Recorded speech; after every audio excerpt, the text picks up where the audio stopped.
অবসরপ্রাপ্ত IPS officer Pankaj Dutta, তাকে প্রাক্তন মুখ্যমন্ত্রী তার নির্দেশে উনাকে বড়তলা থানাতে একাধিক দিন ডেকে হ্যারাসমেন্ট করা হয়। শ্রী পঙ্কজ দত্তকে সকাল 10টায় ডাকা হয়, রাত্রি 10টায় ছাড়া হয়। চা তো দূরের কথা, জল খেতে দেওয়া হয়নি। এই ঘটনায় অভিযুক্ত এসআই সাধন দাস আইও, তাকে সাসপেন্ড করলাম আমরা। ওই থানার যিনি আইসি ছিলেন সুবর্ণ দত্ত চৌধুরী, তিনি এখন কলকাতা পুলিশের এসবিতে আছেন, তাকেও সাসপেন্ড করলাম। তারপরে মাতা কালীকে প্রিজন ভ্যানে তুলে থানায় নিয়ে যায়। আইপিএস কোটেশ্বর রাওকে সাসপেন্ড ঘোষণা করলাম। কালী মাতা কি জয়, মাতা কালী কি জয়। এএসআই মোয়াজ্জেম হোসেনকে সাসপেন্ড করা হলো,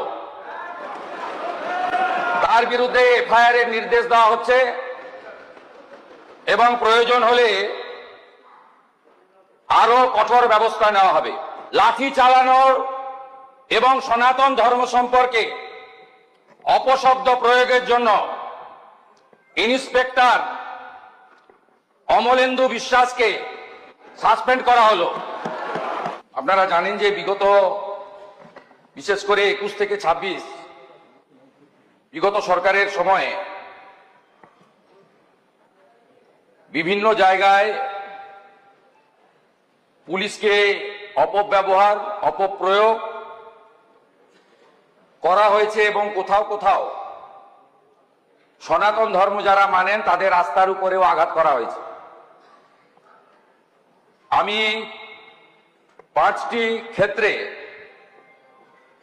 ঘটনা উল্লেখ করব এবং স্বরাষ্ট্র দপ্তরের পক্ষ থেকে আমরা কিছু সিদ্ধান্ত নিয়েছি সেটা জানাবো। প্রথম হচ্ছে উত্তর দিনাজপুর জেলার কালিয়াগঞ্জে, সেখানে ক্লাস 9-এর একজন ছাত্রী রাজবংশী পরিবারের, তাকে নৃশংসভাবে শারীরিক অত্যাচার করে খুন করা হয়। তার দেহ পুকুরে ভেসে ওঠে এবং স্থানীয় তৃণমূল কংগ্রেসের উপপ্রধানের ছেলে অভিযুক্ত হয়, গ্রেপ্তার হয়। সেই গ্রেপ্তার না হওয়ার জন্য এলাকার মানুষরা শান্তিপূর্ণভাবে কালিয়াগঞ্জ থানার সামনে বিক্ষোভ দেখানোর জন্য জড়ো হন। পুলিশের সঙ্গে বচসা হয়, পুলিশ জোর করে রাস্তা থেকে পরিবারকে সরিয়ে দিয়ে বলপ্রয়োগ করে ওই ছোট্ট কন্যাটির দেহ টিভিতে, মিডিয়াতে, সোশ্যাল মিডিয়াতেও ভাইরাল হয়েছে। কিভাবে বিবস্ত্র অবস্থায় দেহটাকে নিয়ে গেছিল।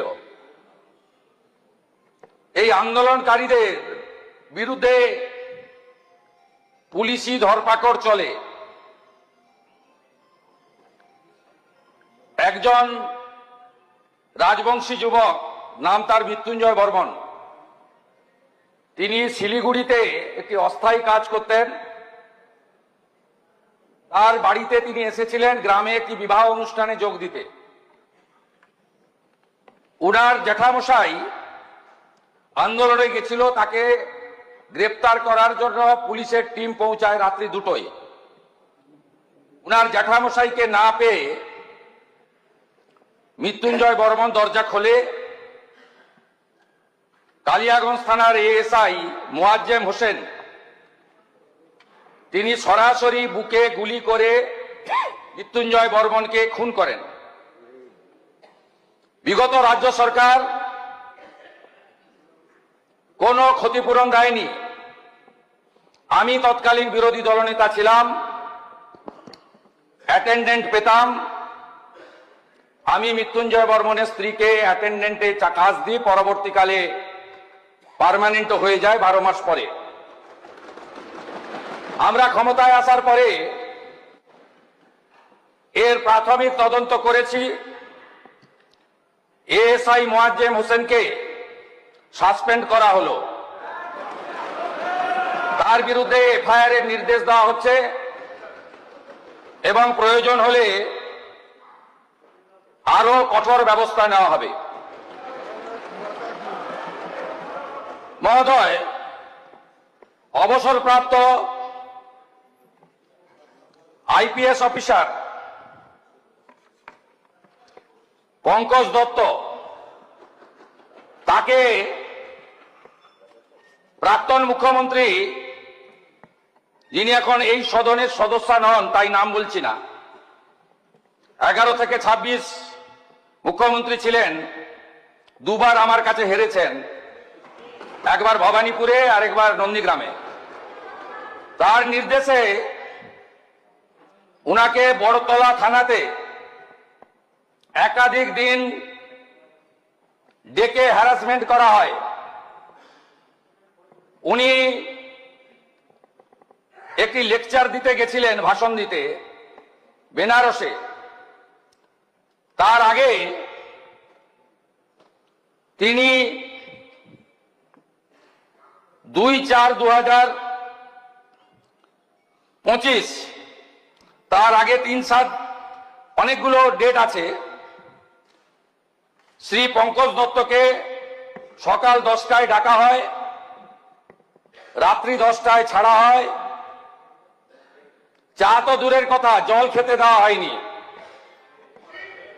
আমি তৎকালীন এমএলএদের নিয়ে থানার বাইরে বিক্ষোভ দেখিয়েছিলাম। এই ঘটনায় অভিযুক্ত এসআই সাধন দাস, আইও, তাকে সাসপেন্ড করলাম আমরা।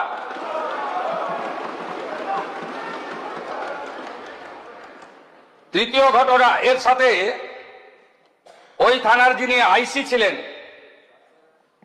সুবর্ণ দত্ত চৌধুরী, তিনি এখন কলকাতা পুলিশের এসবিতে আছেন, তাকেও সাসপেন্ড করলাম।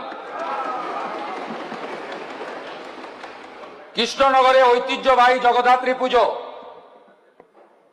জগদ্ধাত্রী পুজোর বিসর্জনের দিন বিসর্জন দিতে যারা গেছিলেন ভক্তরা, তাদের উপরে নৃশংসভাবে লাঠি চালানোর এবং সনাতন ধর্ম সম্পর্কে অপশব্দ প্রয়োগের জন্য ইন্সপেক্টর অমলেন্দু বিশ্বাসকে সাসপেন্ড করা হলো। তার বিরুদ্ধে ডিপার্টমেন্টাল প্রসিডিং শুরু হবে। দক্ষিণ 24 পরগনা জেলার সুন্দরবন পুলিশ জেলার কাকদ্বীপের সূর্যনগরে কালী পুজোর সময় মাতা কালীর মূর্তি ভাঙা হয়। সেই কালী মাতার মূর্তি অর্থাৎ আস্থাতে আঘাত করার জন্য এলাকার মানুষ প্রতিবাদ করেন। প্রতিবাদ অনেকক্ষণ চলে। বেলা 12টার সময় তৎকালীন সুন্দরবন জেলার পুলিশ সুপার আইপিএস কোটেশ্বর রাওর নেতৃত্বে 500 পুলিশ গিয়ে জনতাকে ছত্রভঙ্গ করে, ব্যাপক লাঠিচার্জ করে। এই পর্যন্ত নয়, ঠিক ছিল। তারপরে মাতা কালীকে প্রিজন ভ্যানে তুলে থানায় নিয়ে যায়। আইপিএস কোটেশ্বর রাওকে সাসপেন্ড ঘোষণা করলাম। কালী মাতা কি জয়, মাতা কালী কি জয়, মাতা কালী কি জয়।